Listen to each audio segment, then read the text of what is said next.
పల్లవ్ మొత్తం ఒక జనరల్గా ఒక హీరో అడ్రస్ చేస్తారు, లేకపోతే సిచ్యువేషన్ అడ్రస్ చేస్తారు, లేకపోతే హీరో మామూలు పాడతారు పాయింట్ ఆఫ్. ఇది స్పీకింగ్ టు లవ్ అని చెప్పేసి ఒక కొత్త ఎక్స్ప్రెషన్ని మీరు కనిపెట్టారు కదా, దీని గురించి కొంచెం ఎక్స్ప్లెయిన్ చేస్తారు. ఏం లేదు, Mahesh was telling me about Sagar. ఈ క్యారెక్టర్ అనేవాడు క్వశ్చన్ చేస్తాడు, అసలు ప్రేమ అంటే ఏంటో తెలియదు అడిగి. అంటే ఫస్ట్ టైము లవ్లో పడినాడు, అసలు ప్రేమ అంటే ఏంటని ప్రపంచం మొత్తం క్వశ్చన్ చేస్తూ ఉంది, ఆడికే ఆన్సర్ తెలియట్లా. So it is this journey to find what love is, and in the end he realizes love cannot be defined, it can only be experienced. That was the description he gave. ప్రేమ అనే దానికి definition అనేది ఉండదు, you have to experience it. నువ్వు ఎంత చెప్పినా అవతాడికి అర్థం కాదు, అది ఫీల్ అయితేనే అర్థం అవుతుంది. And we have our definitions in it. So అది చెప్పాలంటే ఎలా చెప్పాలి, క్లాస్ బిగినట్టు ఉండకూడదు. He's a young guy, you know, college going kid. So first thing that I heard was, ఇది చెప్పాలి అంటే why not speak to love it self.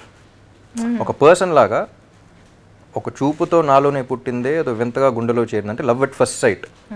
నువ్వెవరో నాలో అని అడిగానే తానేగా ప్రేమని తెలిపింది. అంటే ప్రేమతోనే ఇడు మాట్లాడితే ఏంటి, why can't it be a conversation with లవ్తో కాన్వర్జేషన్ అంటే. సో తానేగా ప్రేమని తెలిపింది.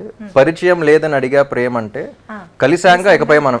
సో హీ ఆస్క్, పరిచయం లేదు కదా ప్రేమ అంటే ఏంటి, ఎవరు నువ్వు అంటే, అది కూడా ఆన్సర్ ఇవ్వాలి కానీ ఇచ్చినట్టు ఉండకూడదు. కలిసాంగా ఇకపై మనమేగా అంది.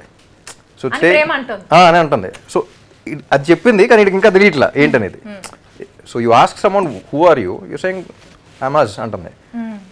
So and then the description of everyone's love definition is different. ఇప్పుడు మీకు ప్రేమ అంటే ఒక డెఫినేషన్ ఉంటుంది. For you it could be respect, for me it could be trust, for him it could be something else, మన లైఫ్లో వచ్చేది. So జనరలైజ్డ్గా వెతికినా దొరకని అర్థం ప్రేమదే, అది నీకేంటో ఒక మాటలో చెప్పాలి.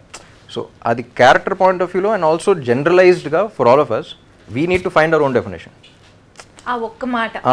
అన్నప్పుడు ఆగితే this fellow things I was like, అమ్మాయి గురించి ఆలోచించి నువ్వు ఉంటే చాలు, this will be his definition of love. So